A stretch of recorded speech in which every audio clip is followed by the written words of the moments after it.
Olivier Valsecki, bonjour. Tu exposes tes photographies au Château d'Eau du 11 septembre au 3 novembre. Tu nous proposes 3 séries. J'aimerais que tu nous en dises quelques mots. Alors je propose d'une part Dust et Time of War qui font partie d'un même projet global que j'ai intitulé I Am Dust. Donc Dust, ça veut dire poussière et non pas cendre. Je voulais pas forcément qu'on sache ce dont il s'agit. Bon, à force d'entendre que c'est de la farine, je prends les devants et je dis moi-même que c'est de la cendre. Dust qui a été fait en 2009 et Time of War en 2012. Voilà, ça fait partie d'un projet global que je reprendrai peut-être dans 3 ans, on verra, pour clôturer la trilogie. Et de notre côté, nous avons Klexographie, qui est une série tout à fait différente, qui elle, a été une commande de la part de Hasselblad pour le livre annuel à Hasselblad, puisque j'ai reçu le prix Hasselblad en 2012. Et sur le thème évocation, donc j'ai fait ce travail qui ressemble davantage à des sculptures. Là où Dust et Time of War sont plutôt inspirés par la peinture, Klexographie s'inspire plutôt de la sculpture. Alors justement, tu évoques la peinture, la sculpture, mais tu as choisi la photographie comme médium. Qu'est-ce qui t'a amené à devenir photographe et préférer la photographie à la peinture et à la sculpture? Alors, je ne sais pas si c'est une préférence ou plutôt une aptitude, parce que je ne sais absolument pas dessiner, encore moins sculpter, mais probablement que je fais un lien entre mes parents, puisque ma mère est très portée sur la peinture, elle peint elle-même. Mon père a fait des sculptures quand il était à l'armée pour pallier à l'ennui. Et j'ai vécu avec ces sculptures puisqu'elles étaient sur un buffet et j'ai trouvé très intrigantes. Et du coup, par le biais de la photographie, je fais un lien entre les deux. Comme voilà, je suis vraiment la descendance de mes parents. J'ai utilisé la photographie, je ne sais pas vraiment pourquoi. Ce que je sais en revanche, c'est que le jour où je suis né, mon père a acheté son premier appareil photo pour me prendre en photo parce que j'avais été placé en couveuse. Et il me prenait en photo et montrait à ma mère à quoi je ressemblais. Et donc très vite, j'ai capturé son appareil photo et j'ai commencé à faire une photo très tôt. Et c'est resté. Alors, côté de la mer, donc c'est la peinture. Alors c'est cette série donc Dust. C'est une série vraiment très intéressante, plastiquement superbe, et on se demande un peu la manière dont tu as pu les réaliser, compte tenu d'une sorte de performance à la fois technique, mais aussi de la manière dont tu diriges tes modèles. J'aime beaucoup le terme de performance parce que, et je m'en suis rendu compte un peu plus tard, j'ai fait des castings un peu sauvages, c'est-à-dire que c'est pas des danseurs professionnels, les modèles. Ce ne sont pas des comédiens non plus, ils n'ont pas une aptitude vraiment avec leur corps. En revanche, je les ai transformés en performeurs, on peut dire, parce que je les ai poussés à bout. C'est des séances qui durent jusqu'à 5 heures même. 5 heures dans la cendre, à sauter dans tous les sens, à tourner sur soi-même les yeux fermés, ça devient une performance. Et en fait, le principe, c'est de chercher une image où le corps, évidemment, a une belle position, où la lumière se pose bien sur eux, et surtout où la cendre fait un mouvement intéressant.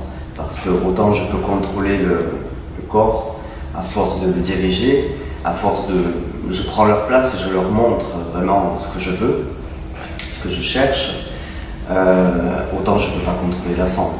Donc c'est pour ça qu'on répète énormément, jusqu'à ce qu'à un moment donné se produise une magie que je n'attends pas forcément, mais que j'essaie de provoquer, où la cendre fait un mouvement que je n'attendais pas. Je cherche le hasard. J'ai construit dans ma tête une image, mais je ne sais pas ce que la cendre va faire. Et la plupart du temps, je garde des images qui me surprennent moi-même.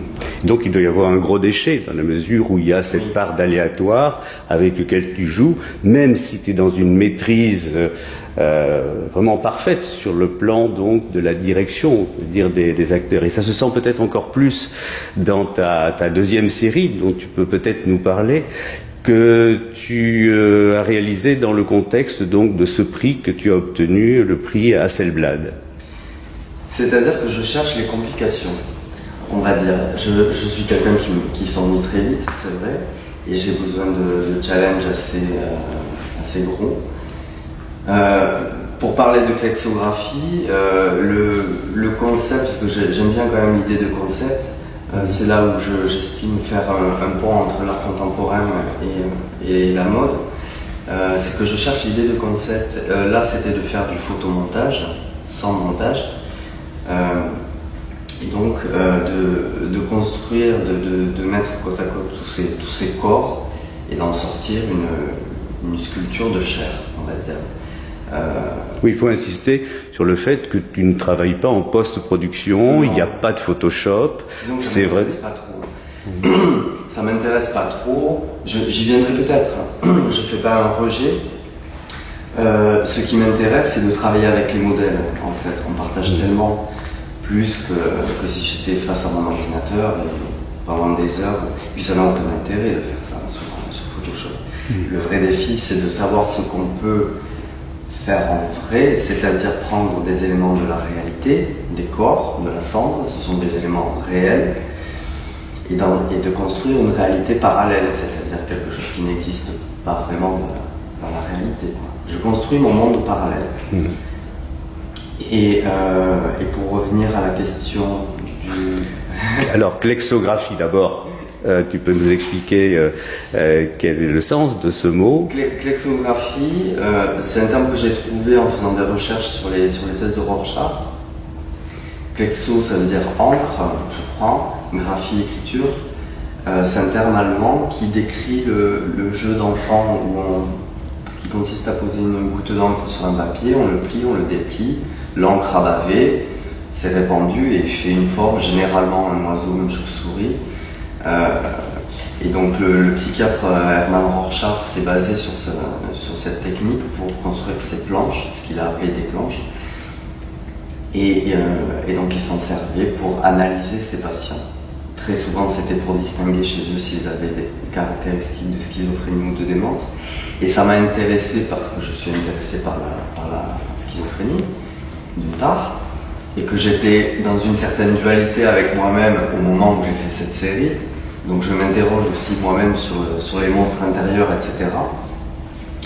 Et donc voilà, j'ai essayé de faire mes propres planches pour m'analyser peut-être, pour analyser les autres aussi, parce que je suis toujours intéressé de savoir ce que le public voit dans mes photos. Et c'est matière à discussion. Et donc voilà, j'ai fait ces photomontages sans montage, entre guillemets. Ce qui me plaît, c'est l'illusion de faire croire à des photomontages. C'est le premier truc qu'on voit dans ces photos. D'ailleurs, très souvent c'est un piège, hein. Je l'assume, c'est un piège, puisque très souvent la première réaction qu'on a, c'est bon, ça n'a aucun intérêt, c'est du montage. Donc, il faut essayer de creuser un peu plus loin.